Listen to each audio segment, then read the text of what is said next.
Vamos a abrir nuestras Biblias en Hebreos capítulo 7. Hebreos capítulo 7, vamos a tener la lectura desde el versículo 23 al versículo 28.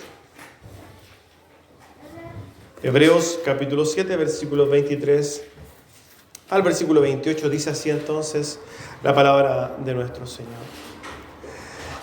Y los otros sacerdotes llegaron a ser muchos debido a que por la muerte no podían continuar. Mas por cuanto permanece para siempre, tiene un sacerdocio inmutable. Por lo cual puede también salvar perpetuamente a los que por él se acercan a Dios, viviendo siempre para interceder por ellos. Porque tal sumo sacerdote nos convenía, santo, inocente, sin mancha, apartado de los pecadores y hecho más sublime que los cielos, que no tiene necesidad cada día, como aquellos sumos sacerdotes, de ofrecer primero sacrificios por sus propios pecados y luego por los del pueblo. Porque esto lo hizo una vez para siempre, ofreciéndose a sí mismo. Porque la ley constituye sumos sacerdotes a débiles hombres, pero la palabra del juramento posterior a la ley, al Hijo, hecho perfecto para siempre. Tome asiento.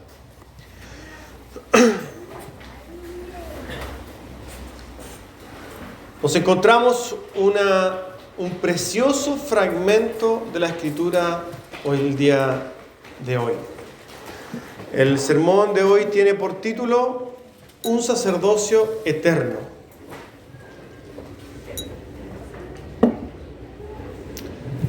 La semana pasada, amados hermanos, recordamos que habíamos hablado de que nuestro Señor Jesucristo era un fiador, ¿cierto? Era fiador de un mejor pacto. Es el que garantiza el cumplimiento de las promesas que Dios hace en su palabra, ¿cierto? Promesas como la salvación, el perdón de pecados, la redención, la vida eterna en compañía de Dios. Promesas que Dios hace y que claramente Él cumple. Cristo garantiza el cumplimiento de todas estas cosas, ya que se encargó de cumplir con una parte del pacto y claramente la garantía es que cumplirá la otra parte del pacto. Él nos ha dado la santidad de Dios para poder estar en la presencia misma de Dios.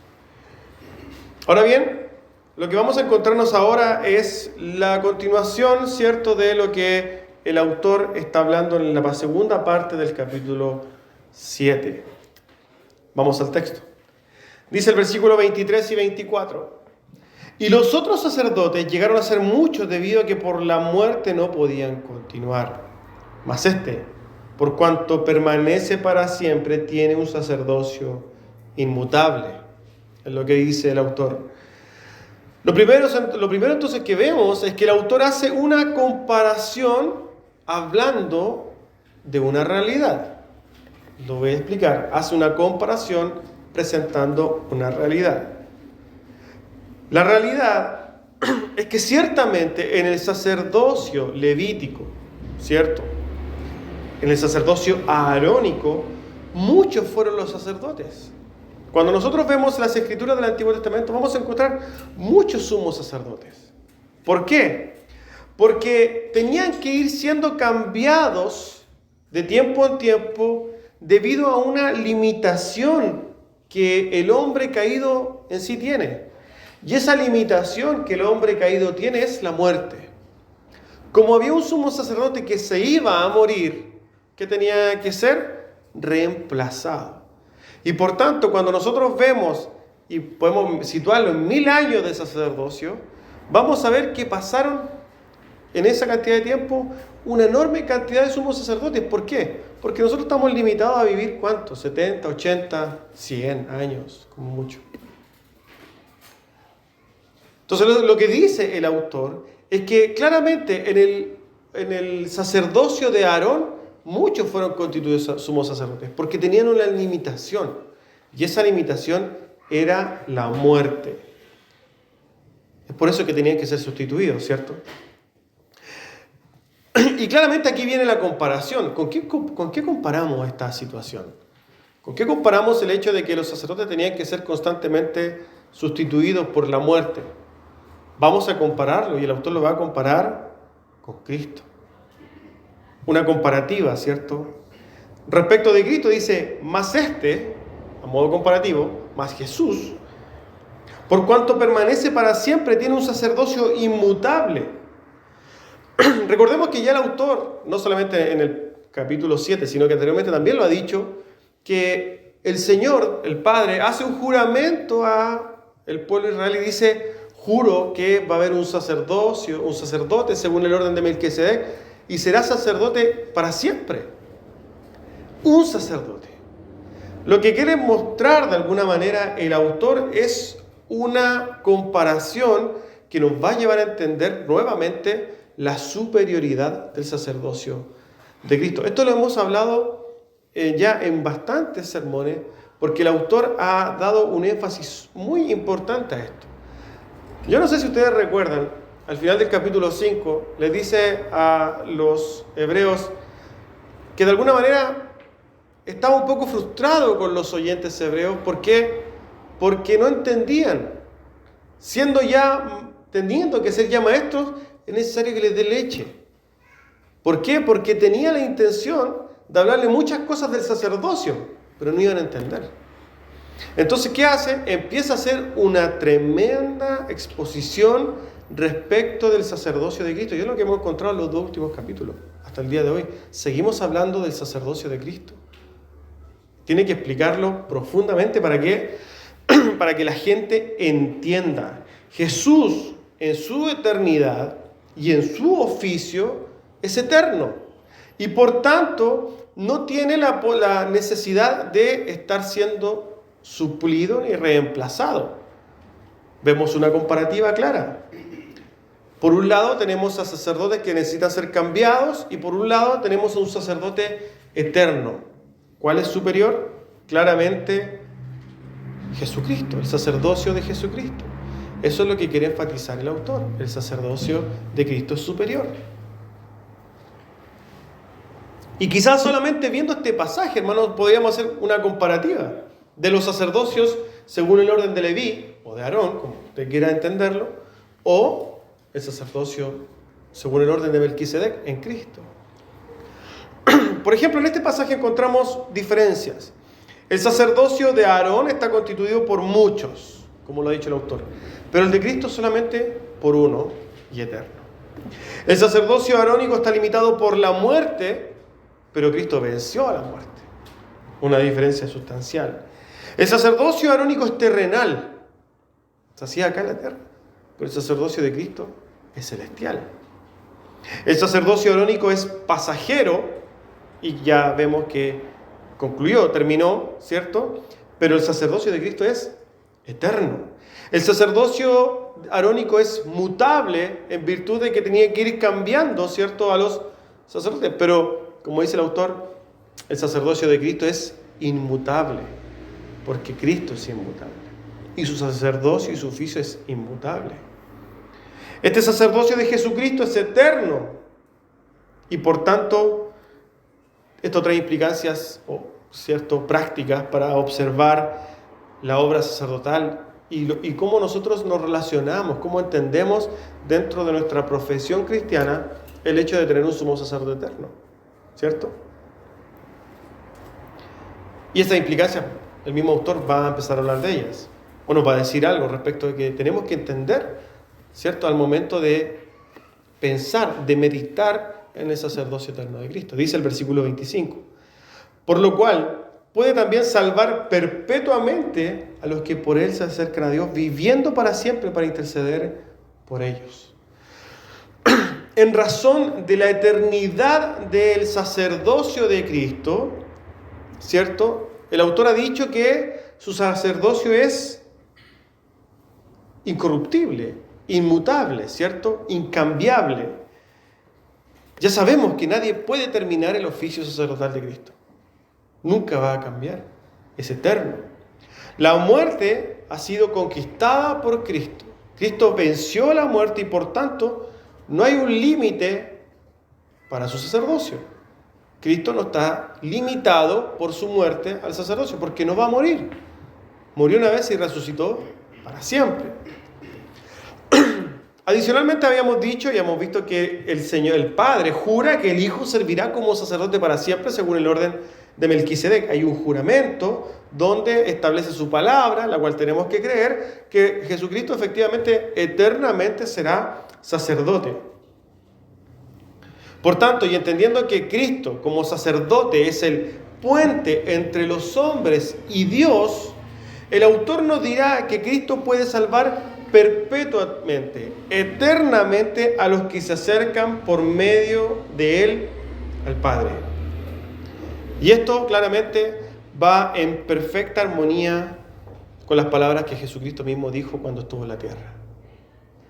Todos sabemos palabras de Jesús, ¿cierto?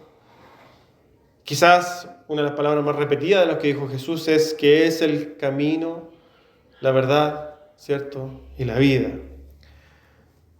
También dijo que nadie venía al Padre si no era por Él.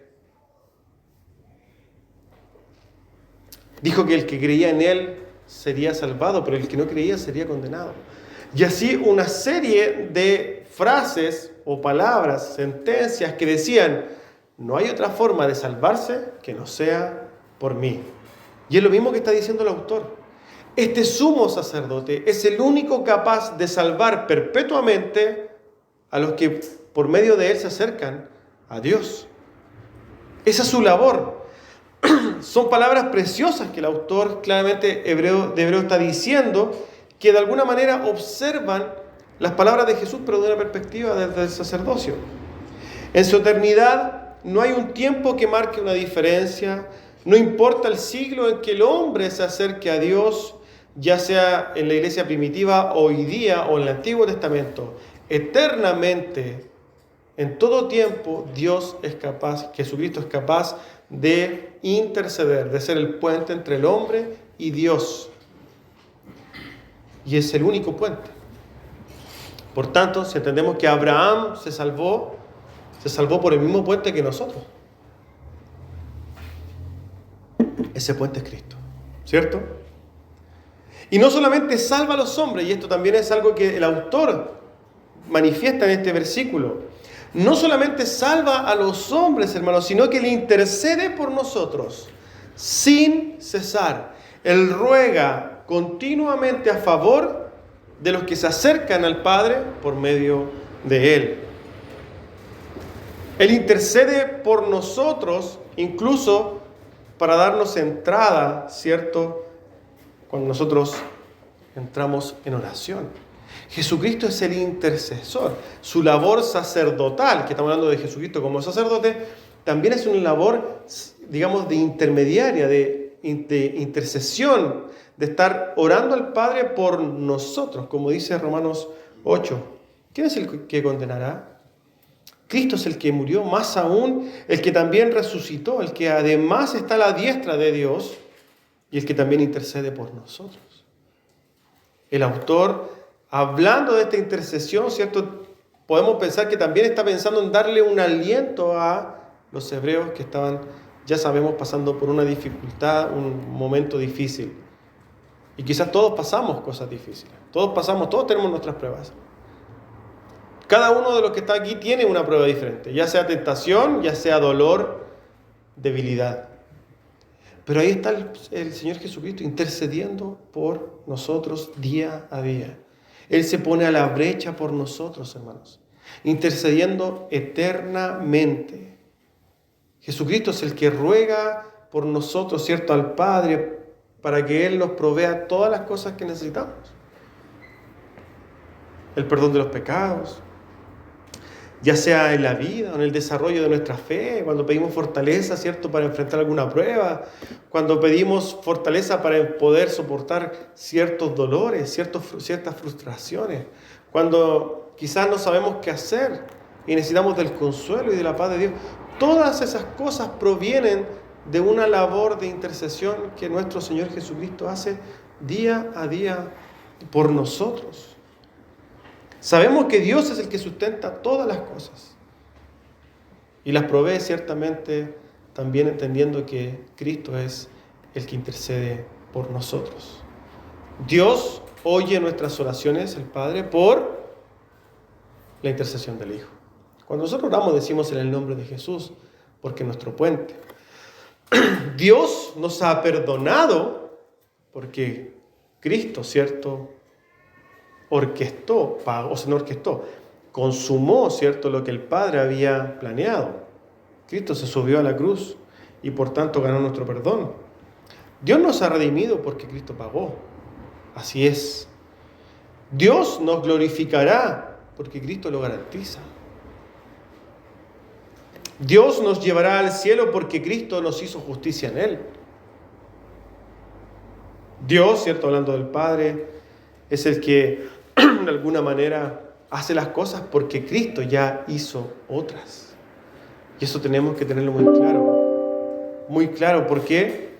Porque esto nos da una perspectiva más amplia de la obra de Jesús. Y es lo que la iglesia es llamada a hacer. Observar la obra preciosa de Jesús para poder tener un mejor entendimiento del Evangelio. ¿Saben cuál es el gran problema de la iglesia? Es que se mira la obra de Jesús de una manera tan superficial. No se entiende el Evangelio, porque no se entiende lo que Dios hace, lo que Dios ha hecho. Los profesantes de la fe no entienden su maldad y por tanto entienden que básicamente no se les ha perdonado nada. Pero conforme más nosotros vemos nuestra maldad, más entendemos el Evangelio. Mientras de diferentes perspectivas vemos el Evangelio o la obra de Jesús, mayor debería ser nuestra devoción y nuestro esfuerzo. ¿Cuántas veces se habla del sacerdocio de Cristo y lo que implica? Nosotros lo hemos estado hablando ya hace unas cuantas semanas, pero en general, si usted mira para atrás, ¿cuántas veces desde que nosotros profesamos la fe escuchamos hablar del sacerdocio de Cristo de una forma quizás más profunda? Nunca, porque no se hace. Solamente se dice que Cristo es intercesor. Muy bien. Pero hablar del sacerdocio de Cristo, lo que está haciendo el autor de Hebreos, es algo precioso que debería llenar nuestros corazones. Debería llenarnos de fortaleza, debería llenarnos, ¿cierto?, de aliento, entendiendo que Jesucristo nos da una certeza, hermanos, una seguridad, y que más aún está a favor nuestro delante de Dios. Versículo 26.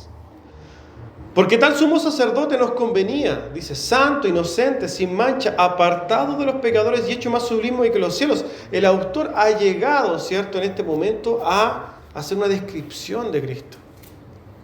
Y esto es ciertamente maravilloso. Yo personalmente, al acercarme a este texto, imagino, ¿cierto?, en este momento que el autor está claramente con su mente y su corazón puesta en la persona de Cristo. Y empieza de alguna manera a tratar de decir por qué este sumo sacerdote, por qué este Cristo en su labor sumo sacerdotal es tan importante y es tan necesario. ¿Por qué realmente tenía que ser así? ¿O cómo tenía que ser? ¿Para qué? Para cumplir la obra tan perfecta que ha cumplido. O para de alguna manera hacer y de alguna manera desechar, dejar así de pequeño el sacerdocio tan respetado de Aarón. Porque respecto del sacerdocio de Aarón, claramente el sacerdocio de Cristo es inigualablemente alto, ¿o no? Entonces el autor empieza a hacer una descripción de Jesús y claramente con su mente también puesta en la comparativa con hombres pecadores. Y dice de Jesús 5 aspectos importantes. Lo primero que dice es que Jesús es santo. Esto significa que Jesucristo es como Dios. Básicamente es Dios. Y en todo aspecto está libre de pecado y de mancha, ¿cierto? Jesús es incomparablemente puro, hermanos. Por ser el sumo sacerdote de Dios, Él cumple también en su pureza su obra a la perfección y sin falla alguna.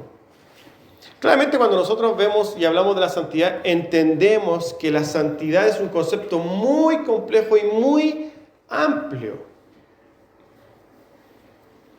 La santidad básicamente quiere decir que Dios es otro, ¿cierto? Y cuando hablamos de Jesús vamos a decir que Jesús es otro, que su condición es totalmente diferente, totalmente fuera incluso de la imaginación y de la mente de cualquier humano, ¿cierto? Y es totalmente diferente de cualquier otro sumo sacerdote terrenal y mortal. Jesucristo no tiene nada que ver con Aarón. Por más que podamos ver un montón, y tampoco no tiene nada que ver con ningún hombre nacido. Por más que nosotros podamos ver tipologías, ¿cierto?, en el Antiguo Testamento, Jesucristo no tiene ningún punto de comparación con ningún hombre nacido, porque es totalmente otro, diferente. No tiene nada que ver con cualquier hombre que ha nacido en la tierra aparte de él. Su santidad, hermanos, es la santidad de Dios mismo. Y eso le da una condición, ¿cierto?, cualitativa, podríamos decir. Una cualidad totalmente diferente a todo ser humano. Jesucristo, cuando estuvo en su tierra, cuando estuvo en la tierra, claramente, compartiendo con los apóstoles, llegó un punto donde Pedro se dio cuenta de la santidad de Dios. Y le dijo: apártate de mí, yo soy hombre pecador. El hombre, cuando se encuentra con la santidad de Dios, obviamente va a temer al ser consumido por tal santidad. Pero ¿saben qué? Cuando nosotros vamos a ver estos pasajes, amados hermanos, en su texto original, vamos a ver que el autor, a pesar de hablar de su santidad, lo utiliza desde otra perspectiva. Él quiere resaltar otra cosa de Cristo, que también tiene que ver con su santidad. En este momento el autor utiliza la palabra griega hosios, que en términos simples significa algo como propiamente derecho, en palabras simples. Pero al momento de explicarlos, nosotros podemos verlo en el diccionario, en el Strong, usted puede verlo, dice así: refiere más bien a estatutos y relaciones humanas que denota consagración formal y que se relaciona a la pureza, es decir, santificado, piadoso, devoto, sagrado, seguro. Por tanto, entendemos, hermanos, a través de esto, que lo que el autor busca es, de alguna manera, resaltar más el sentido del carácter de Cristo que propiamente su condición. En otras palabras, él está diciendo que Jesús, al ser santo, manifestó su santidad en ser un hombre consagrado y entregado a Dios, entregado a la voluntad de su Padre, sin falla alguna. La disposición de Cristo en su desarrollo, ¿cierto?, en su ministerio terrenal fue intachable. Y en esa misma línea el autor va a seguir hablando. Recordemos que la comparativa, que lo que quiere decir el autor es, lo que quiere hacer el autor es comparar a un Cristo sin mancha respecto de hombres pecadores. En esa línea sigue y dice que lo segundo es que Jesús es inocente. El adjetivo inocente, ¿cierto?, nos enseña que la palabra culpa está totalmente ajena a Jesucristo. Hay inocencia en Jesucristo y claramente podemos inmediatamente nosotros hacer esta diferencia. Jesucristo es inocente en comparación a los muchos sacerdotes aarónicos. Porque todo sacerdote, todo sumo sacerdote que venía de la línea de Aarón era culpable, pero Jesucristo era inocente.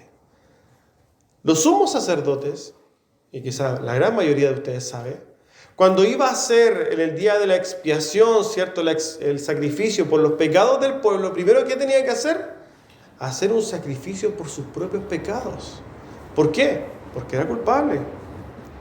Pero Jesucristo no.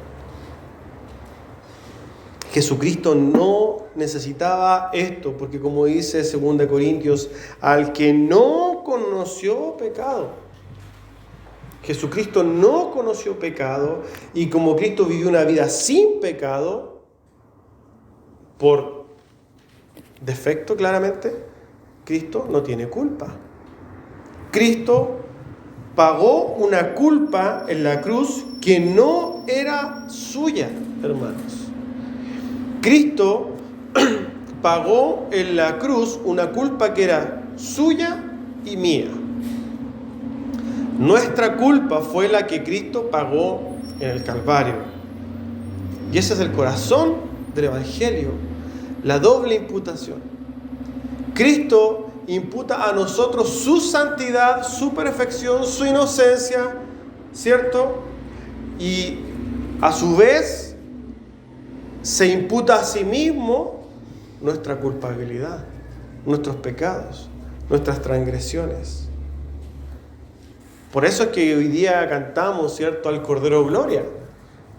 Es por eso que nosotros decimos sublime gracia. Es por eso que nosotros hoy día estamos reunidos. Porque ya no tenemos que pagar nosotros los pecados que cada uno de nosotros tiene. Porque usted, todos somos pecadores. Pero ya no hay pago por eso. Cristo ya pagó. Siguiendo la misma línea, entonces, también dice que lo tercero, que Jesús es puro. El medio ambiente, ¿cierto?, del pecado tiene el poder, de alguna manera, de afectar a la gente que se hace parte de ese medio ambiente. Podríamos decir de manera figurada, para que no se saque contexto, que el pecado es infeccioso, ¿cierto? De alguna manera se pega. El pecado, podríamos decir, se pega. Estoy hablando de forma figurativa. Por eso debemos tener mucho cuidado con quién andamos, ¿cierto? Como dice el dicho, mira con quién andas y te diré quién eres. Porque es algo normal que si yo ando todo el día con un ladrón, voy a terminar robando con él o ser cómplice de él. Si ando todo el día con un borracho, voy a terminar tomando con él y emborrachando. Si ando todo el día con un drogo, ¿qué voy a terminar haciendo? Drogándome. Eso es una cosa normal, hermanos. ¿Por qué? Porque los seres humanos somos influenciables y finalmente nos hacemos parte de esas impurezas. Ahora bien, estamos hablando de pecados. ¿Jesús qué hizo? Vino a un mundo donde todo lo que conocía era pecado. Todo, hermano.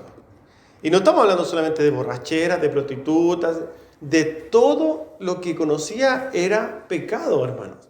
Jesucristo vino en su condición de pureza a un mundo en pecado, fue de alguna manera, vivió en un medio ambiente pecaminoso, vivió toda su vida en ese ambiente, pero hay una diferencia respecto a nosotros. Él no pecó. Él se mantuvo puro. Él, de alguna manera, conservó su pureza. Se mantuvo apartado totalmente. La pureza claramente es básicamente lo mismo que la santidad, ¿cierto? Pensemos que, por ejemplo, hoy día que estamos ya tan de moda la pandemia, pensemos que Jesús era un doctor, ¿cierto?, del Barros Luco, donde toda la gente llegaba con COVID, pero Jesús era un doctor inmune. Él era inmune al COVID. Asimismo le pasó a Cristo en la tierra. Llegaba, ¿cierto? Llegó a la tierra donde estaban todos infectados en la pandemia del pecado, pero Cristo fue inmune. Nosotros nunca vamos a ser así. Eso es algo exclusivo de Cristo. Nosotros formamos parte de los contaminados, redimidos, pero pecadores. Nunca se nos olvide eso. Siguiendo la misma línea, dice que la cuarta característica de Jesús es apartado. La razón, y por eso decimos la misma línea, por la cual Jesús se mantiene puro, es porque no ha tocado el pecado, ¿cierto? ¿Por qué? Porque se ha mantenido separado de los pecadores, así lo dice el autor. Jesús fue apartado de los pecadores, claramente por Dios mismo. Aunque participa plenamente de nuestra humanidad Jesucristo, ¿cierto?, no participa de nuestro pecado. Porque a pesar de que comparte nuestra humanidad, no comparte nuestra naturaleza. Y ahí la clave de todo esto. Por esto Jesucristo es llamado el segundo Adán. Adán, cuando fue creado, al Génesis, esto es Cristianismo 1, ¿cierto? Cuando en la creación Dios crea a Adán, lo crea limpio y sin pecado, sin mancha, era santo. En esa misma condición es que Cristo viene al mundo, sin mancha, sin pecado y con una naturaleza santa. Y nació de una manera diferente a todos nosotros, y eso básicamente nos redime a cada uno de nosotros. ¿Por qué? Porque Él se mantuvo hasta el final separado de los pecados. A pesar de que Él era llamado amigo de pecadores, hermanos, se mantuvo libre de pecados, totalmente apartados. Es tanto el amor de nuestro Señor Jesucristo por su iglesia, que en Juan 17, ¿cierto?, empieza a orar por los que van a creer después, y dice: Señor, oro por los que van a creer, y dice que nosotros, que formamos parte de eso, estamos en el mundo, ¿cierto? Y dice que por favor nos guarde del mundo, que podamos resistir al mundo, y que no nos saque del mundo, pero que nos conserve, ¿cierto?, en medio del mundo. Deberíamos nosotros también ser apartados en cierto sentido, ¿cierto? En no caer en las conductas del mundo, pero que cuesta mucho, ¿cierto? Jesucristo entonces también dice es encumbrado. Ya en Hechos 1:3 el autor se había referido a la exaltación de Jesús, ¿cierto?, al describirlo sentado a la diestra de la majestad del cielo. Jesús ha sido hecho más sublime que los cielos, dice aquí. Pablo también había hablado de la exaltación de Cristo. Dice que Él que descendió es el mismo que ascendió más alto que todos los cielos. El significado es evidente. Jesús ocupa la más alta posición imaginable. Cristo está en las alturas sentado a la diestra de Dios y también se le ha dado potestad por sobre todas las cosas. Él es nuestro Rey, nuestro Salvador, ¿cierto? Pero es el Rey de toda la creación. Acá no venimos a rendir culto a un presidente, ¿cierto?, a un líder revolucionario. No nos reunimos para conmemorar a un mártir. No venimos nosotros a rendir homenajes a un líder. Venimos a rendir culto y adoración al Rey de toda la creación. Y esto es importante. Yo estoy muy de acuerdo con ciertos, por ejemplo, las ramas pentecostales, cuando ciertos pastores dicen: oiga, pero usted para ir a donde el presidente se viste de eterno, pero para ir a rendirle homenaje al rey va con cualquier trapo. Y en un sentido tienen razón. Muchas veces hablamos de la gracia y esto se aprovecha para decir: bueno, vamos, en total somos salvos por gracia y vamos a un centro de reunión. No, hermano, preocúpese. Piense que cuando usted venga al templo, considere que está en la solemnidad de este momento, que nosotros deberíamos venir con lo mejor que tengamos, o que de alguna manera con algo formal para, de alguna manera, que nosotros nos haga relacionarnos con tal solemnidad. No se trata de religiosidad, no se trata de no lo hagas esto porque vas a perder tu salvación, no. Se trata de consideración. Cuánto es importante, ¿cierto?, este momento de adoración. Y ojo, hermanos, que a pesar de que nosotros en nuestras mentes no comprendamos lo que estamos haciendo, déjeme decirle que a pesar de que hay un grupo quizás muy reducido de personas aquí reunidas, el que está siendo testigo y el que está recibiendo este culto de adoración es Dios. Y Él manifiesta su presencia en este lugar a pesar de que nosotros no lo entendamos. A pesar de que nosotros ni siquiera nos demos cuenta. El Señor en su palabra ha manifestado que su iglesia santa, apartada, es su tesoro. Y que está con sus ojos y sus oídos atentos a este lugar y en los lugares de todo el mundo a escuchar y a escudriñar el corazón de sus hijos. Y a estar en este lugar siendo copartícipe de un culto de adoración a Él. Esa parte misteriosa del culto nosotros no la entendemos, hermanos, pero esto es un lugar solemne, sagrado, y tenemos que entenderlo. Tenemos que nosotros comprender, amados hermanos. Venimos a rendir culto al Rey de la creación, al alto y sublime, el que está por sobre todas las cosas. Ahora bien, no conforme con esto, el autor va a proseguir y va a decir en el versículo 27, porque no tiene necesidad cada día como aquellos sacerdotes de ofrecer primero sacrificios por sus propios pecados y luego por los del pueblo, porque esto lo hizo de una vez para siempre, ofreciéndose a sí mismo. El énfasis de este pasaje, hermanos, es comparar la perfección de Cristo con los sumos sacerdotes, hombres pecadores, ya que ha hecho una descripción de la pureza de Cristo, de lo santo de Cristo, de lo limpio, sin pecado, sin mancha. Por ende, ¿cierto? Claramente por defecto, por consecuencia, Cristo no tiene la necesidad de presentar sacrificios por sus propios pecados. Como habíamos dicho, que los sumos sacerdotes tenían que presentar sacrificios por sus propios pecados antes de presentar sacrificios por los pecados del pueblo. Aquí el autor dice que habla de día cada día, pero se entiende que lo que el autor está diciendo es año tras año, básicamente.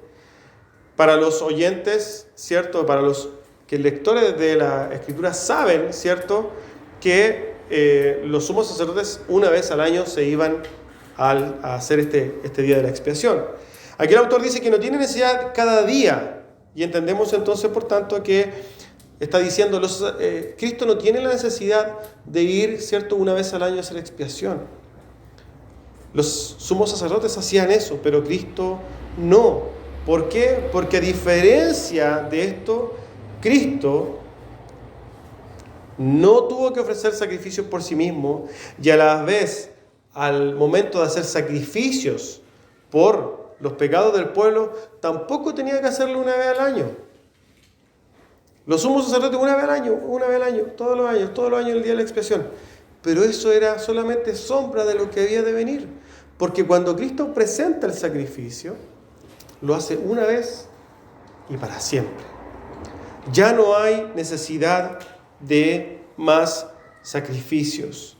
Cristo no tiene la necesidad de presentar sacrificios día a día, porque su obra expiatoria, hermanos, su sacrificio, pagó todos los pecados de su pueblo de todos los tiempos, de todas las formas, de todas las gravedades,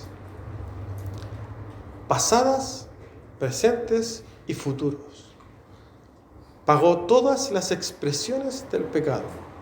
El sacrificio de Jesús, hermanos, fue totalmente perfecto, de una vez y para siempre. Dios le había dicho a los israelitas que se sacrificaran animales como sustituto de sus pecados, pero Dios dio a su propio Hijo como sustituto. Dios le había prohibido ofrecer sacrificios humanos a los ídolos, ciertamente.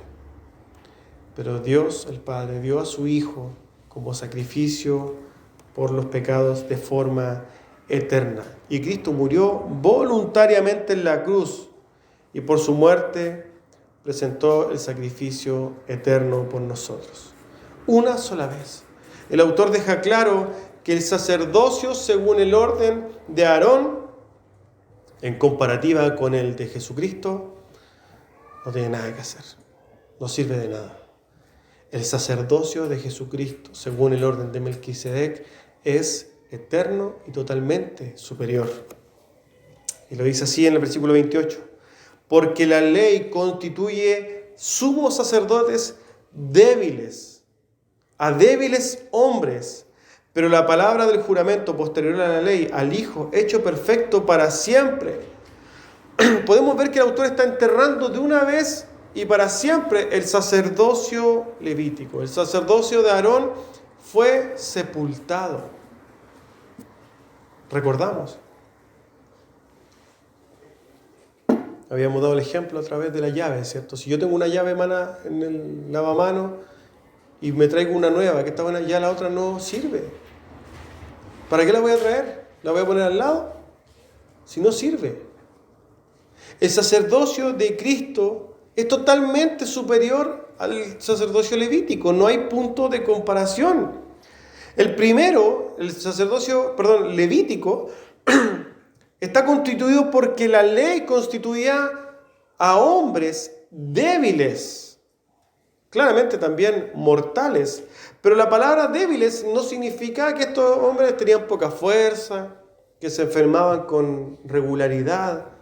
No, la palabra débiles se utiliza de la misma forma que lo utiliza el apóstol Pablo en la carta a los Romanos cuando dice, porque Cristo, cuando aún éramos débiles, a su tiempo murió por los impíos. Esta palabra débil quiere decir incapaz, insuficiente, imposibilitado. El autor está diciendo que el sacerdocio, el sumo sacerdocio de Leví, estaba compuesto por hombres débiles, que ni siquiera podían salvarse a sí mismos. ¿Cuánto menos iban a poder salvar a los demás? Pero por otro lado, Dios había levantado a Jesús, Hijo de Dios, sacerdote perfecto y para siempre, totalmente capaz de salvar a todos los que en Él creen. Y lo hizo cuando se subió a la cruz del Calvario. Y esto claramente posterior a la ley de Moisés. El Hijo es eterno, los sumos sacerdotes son mortales. El sumo sacerdocio de Cristo es perfecto y superior. El Hijo de Dios es sin pecado, perfecto. Los sumos sacerdotes son pecadores y necesitan redención. La superioridad del Hijo, ¿cierto? Y de su sumo sacerdocio está demostrado absolutamente por el autor de esta carta. Y claramente esto debe ser algo muy importante para aquellos que estaban leyendo esta carta, que estaban acostumbrados a este sacerdocio levítico.